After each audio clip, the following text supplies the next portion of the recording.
My dad is an avid outdoorsman, everything from hiking, hunting, fishing, surfing, he does it all. He works a full-time job as well to maintain our household, but still manages to find time for his hobbies. My dad asked me to accompany him this weekend on a 5-hour hike into the Yellowstone National Park. We live about 1 hour away from the park's entrance and said we would head out at 4 a.m. to get there at first light. I gathered my hiking gear as I was excited to go on a 5-hour hike into the wilderness with my dad.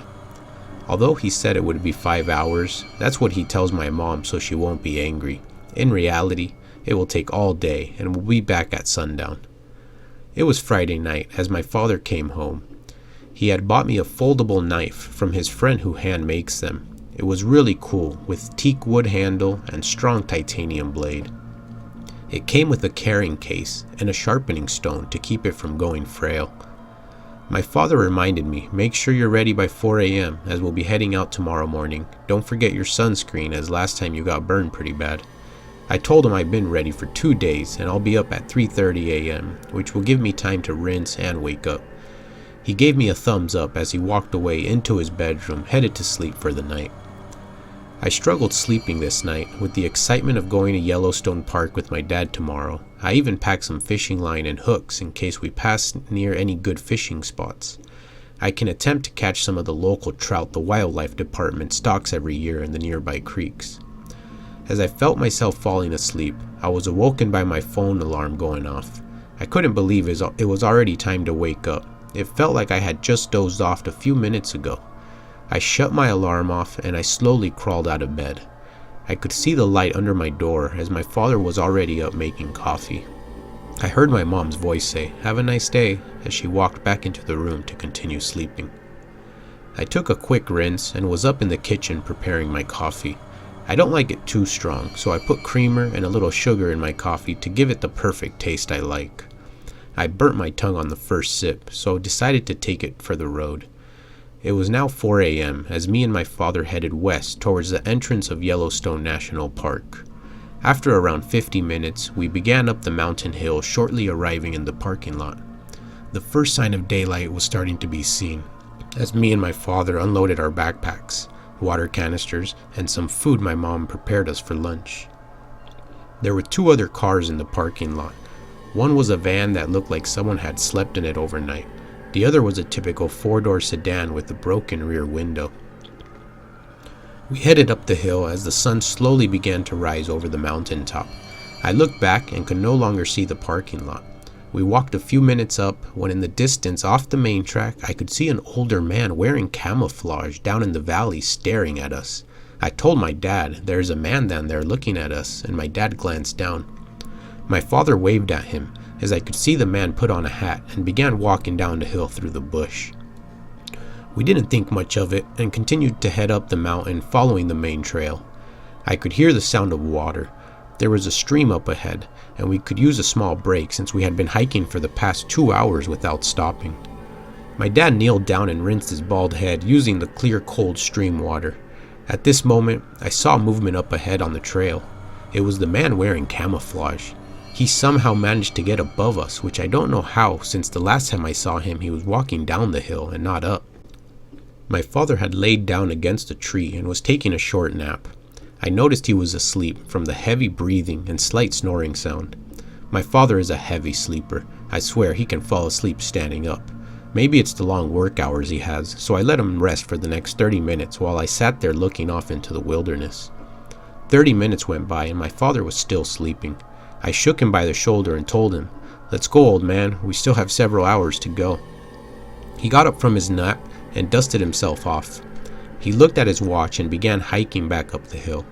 We hiked another 20 minutes when we heard a gunshot in the distance. It sounded like a large sniper rifle. My father instantly looked at me as we wondered who was shooting since it's prohibited to hunt in the area. At that moment, I heard the whizzing of a bullet flying right over our head. My father instantly said, "Get down, someone is shooting in our direction." I looked in the distance and saw movement. It was the man with camouflage walking near a tree on the next mountain up ahead of us. He was hunting us down as another shot echoed off in the mountain with yet another bullet whizzing by and hitting the tree behind us, throwing pieces of wood all in the air. This crazy man was trying to kill us. My father and I ducked down and began running down the hill as a third bullet sounded off behind us. As we were running down the hill, I saw the man in camouflage sitting below the valley with what looked like a walkie-talkie. At this moment, I realized there were two men in camouflage and they were working together to try to harm us. I grabbed a rock and threw it towards the man down below, as he took cover hiding behind the thick brush where we could no longer see him. My father and I continued rushing down the hill when we could hear sirens in the distance. The local park rangers had heard the gunshots and were driving up the dirt road in the mountains. About 10 minutes later, I spotted the forest rangers and waved them down. I explained there were two men wearing camouflage outfits trying to hunt us down. They were shooting in our direction as we could hear the bullets whizzing by us and hitting the trees. The ranger offered to get us in his truck as we turned around and drove back down the road. He called in for backup to try and find the men hiding in the hills. He explained to us these men have been doing this for several months now and look for unsuspecting hikers. They have already injured and killed over 12 hikers, but they always seem to evade law enforcement. They have special training and look to be using weapons from a different country. The officer made the police reports as we arrived near the bottom where we had parked. He handed us our paperwork and told us it's better off we avoid this area until the guys can be apprehended. It's been several months now, and I continue reading all the local news to see if there is any information about the guys in camouflage, and to my surprise, it's not even being mentioned at all in any of the online news sites.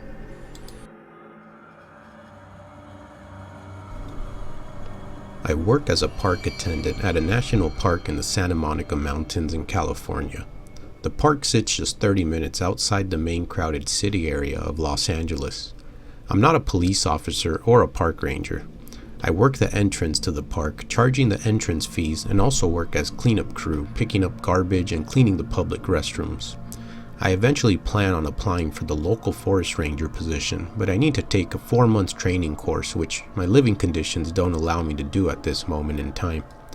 I'm taking care of my elderly father, and I can't be gone for more than 6 hours at a time, so I'll have to continue with my normal work park attendant position for the time being.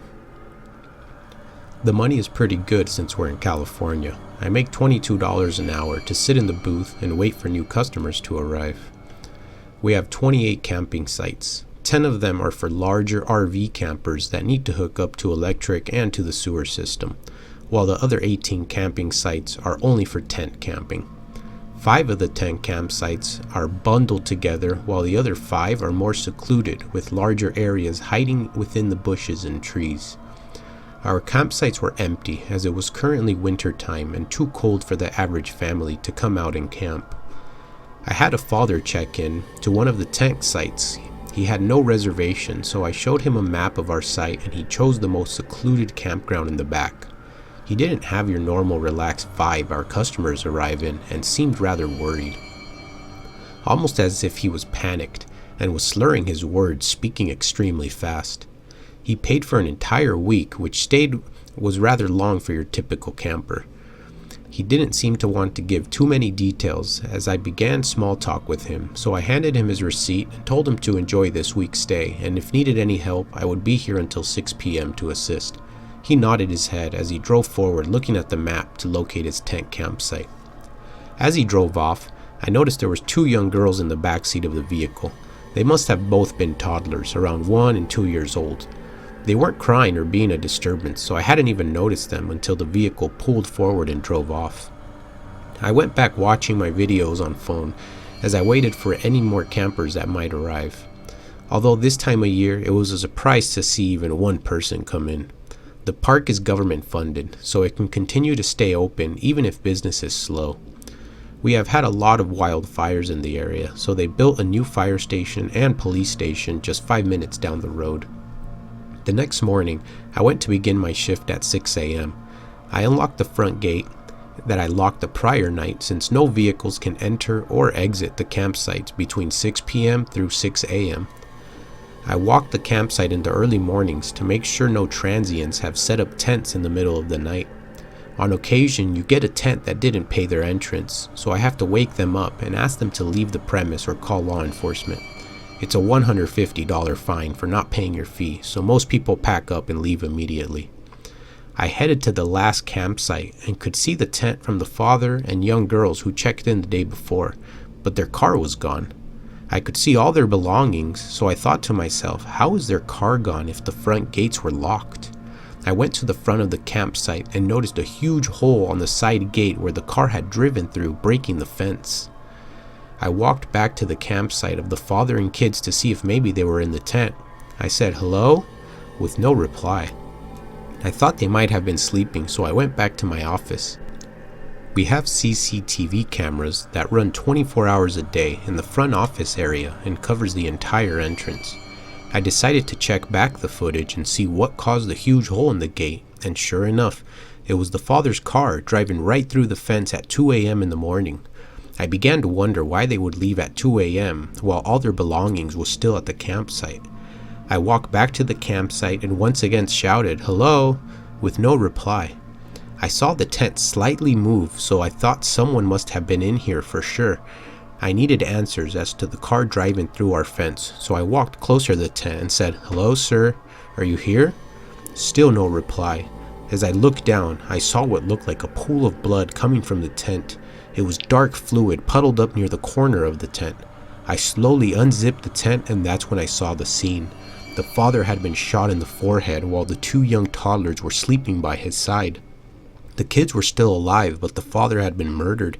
I grabbed my phone out of my pocket and instantly dialed 911 and explained the situation to dispatch.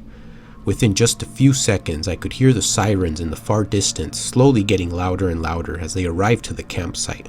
The first officer on scene began to ask me questions as to how I found out what happened. He called Child Protective Services and an ambulance, as they too arrived shortly after, attending to the young kids.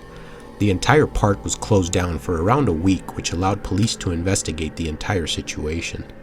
After speaking with one of the local detectives, he explained to me the man was a scientist working for the pharmaceutical industry, and that's when it all tied in. I told the detective the man was rather nervous the day he checked in and seemed like he was panicking. The detective told me he was murdered by professionals. This was a hired hitman that murdered the father.